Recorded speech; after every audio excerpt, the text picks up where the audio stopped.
Welcome back to the MSU Federal Credit Union Coaches Show. For a lot of people around East Lansing, you often hear them say the calendar goes January, February, then Izzo. The month of March is off and running with the Big Ten tournament set to begin next week for men's basketball. The NCAA tournament begins the following week. We had a chance to sit down with head coach Tom Izzo this week, and we started our conversation talking about this time of the year with the weather warming up and the sun staying out just a little bit longer. Yeah, it's my favorite time of year whenever you walk out of practice and there's still sunshine out. That means it's March. And I mean, March is a special time in all of college basketball, but for some reason here at Michigan State, I think it's a special time for the players and the coaches. That's easy. It is everywhere. But I think here, the fans, the city, the alums, the former players, I think everybody just lights up in March, you know, and that's pretty cool. I really enjoy that. Going back to this past week, winning at Purdue, at Indiana, what did you like about the way the team was able to handle that quick turnaround, coming back and getting ready for this game on Sunday? I give my staff and players a lot of credit for it. You know, staff had to do a heck of a job in the turnaround, and players, and we got in late and all the things you go through. But I think in general, they were both kind of old regular games, you know.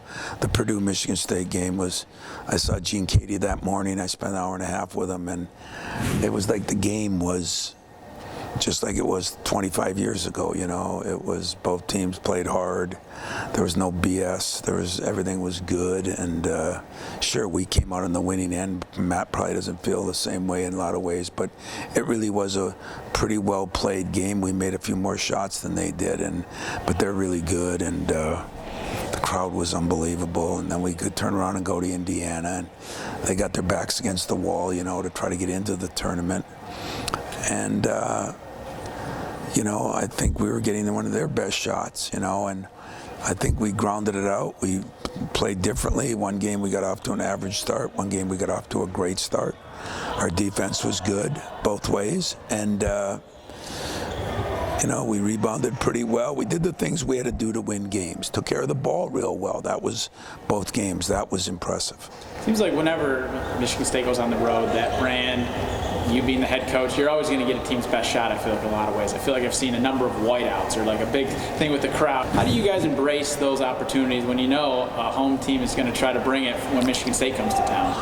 You know, we did have a bunch of whiteouts. We had a blackout somewhere where everybody was in black, you know, so I could have wore this outfit there, but the other ones I should wear the Rick Pitino suit, you know, the all white, and I don't know why they don't give me a heads up, and I could do that for them, but that's a privilege, that's an honor, that's respect. That's why I want our players never to forget the players before them, because those players are the ones that developed the consistency in the program that lead to people, you know, mobbing the court when they beat you or having special nights when they play you. Those things have been earned. They're not given. How has this team, too, gotten better from maybe a little bump in the road in late January, early February to now with March here? Well, I do think the last 3 weeks we've gotten a lot better, you know. I mean, yeah, we had our stretches, and some of those we were getting better in. Some of it's who you play, where you play them. Some of it's you have a bad night. It's hard. Consistency is hard now. It's harder. And but I do think sometimes failing is a good thing. I don't advocate let's lose a game so that we get better. But when you do lose a game, or when you don't play as well, it makes you look in a mirror.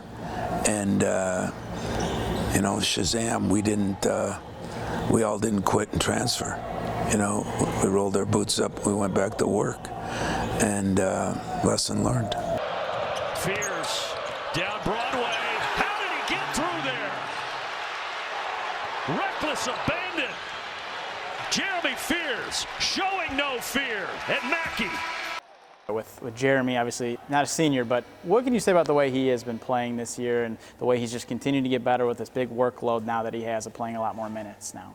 Yeah, I'm proud of Jeremy, you know. I mean, we all know he went through a little bit of tough times, which usually tough times make you better, and they definitely teach you and who's in your corner and who's not, and sometimes it helps bond a coach and a player. But I think he's earned what he's gotten. He's worked hard on his shooting. He's worked hard on his free throw shooting. Everything he's worked hard on, he gets. I want him to keep pushing the ball more. I want him to keep playing a little better defense. I want him to get his three-point shot down. But he is improving, and that's really all you ask. And this kid has improved and has been as valuable as any player in this league right now. And he's helped us.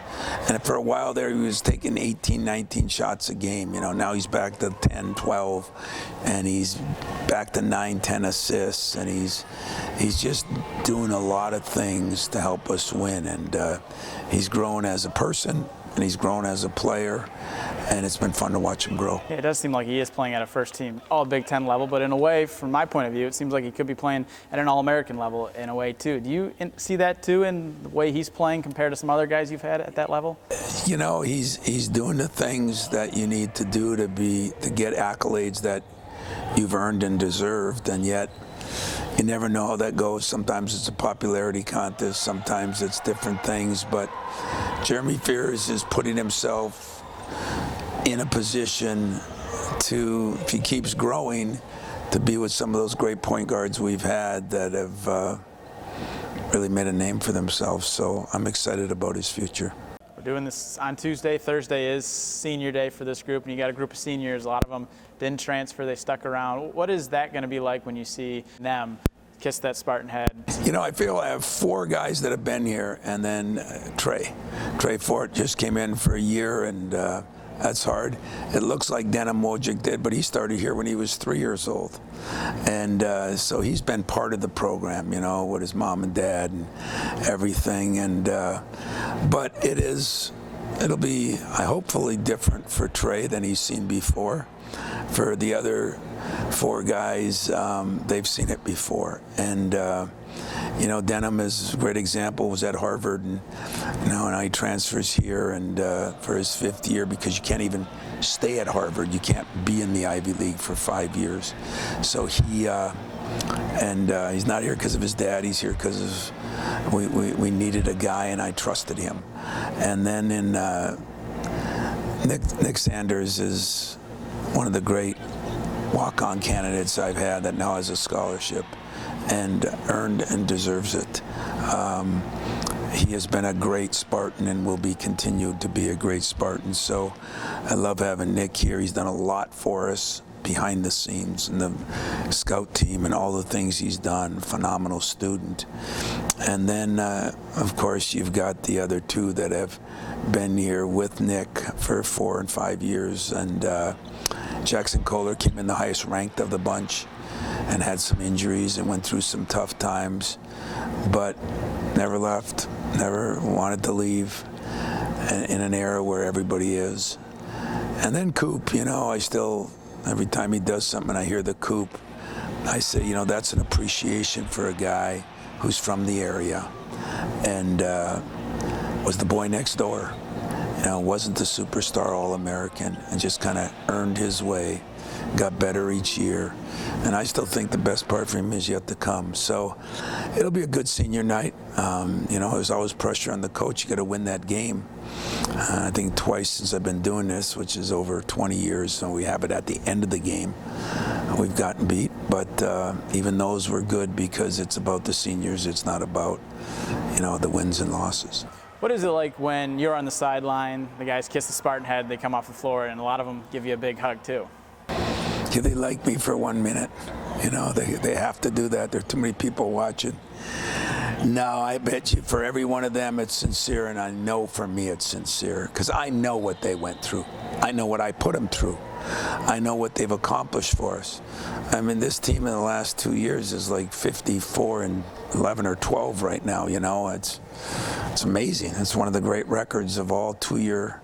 You know, and the year before that they were in a Sweet 16. I mean, they've accomplished a lot. You know, and we should honor them, but that's always a sad time for me. It's not as hard as in the locker room when you're addressing them before they go out. That's the hardest, and I don't look forward to that. Is there one moment that stands out of like one player specifically that was like that really touched you? Well, the best moment to me was you know, when Cleves and them, because they were the ones that started it all, and Peterson, and you know, it was an incredible night. I went for a run that day with my assistant Mike Garland. I said, I just hope that we can win by enough that I can spend 1 minute with those seniors, and just 1 minute at the end of the bench, just me and them. You can coach the team. And that was the game. We were up on Michigan by a lot. With 5 minutes left, he tapped me on the shoulder and said, "You're done." And I went down and sat with the guys. Awesome, just awesome. We talked about the chance they took of coming here, what we've done, the three, you know, at the time it was 3 Big Ten championships in a row, 2 Final Four. The other Final Four wasn't there yet, but chance to win a national championship. And those are storybook endings, and that was a storybook one. So I try to compare or hope that each guy gets his chance to put his stamp on the program, and in a lot of ways these guys are.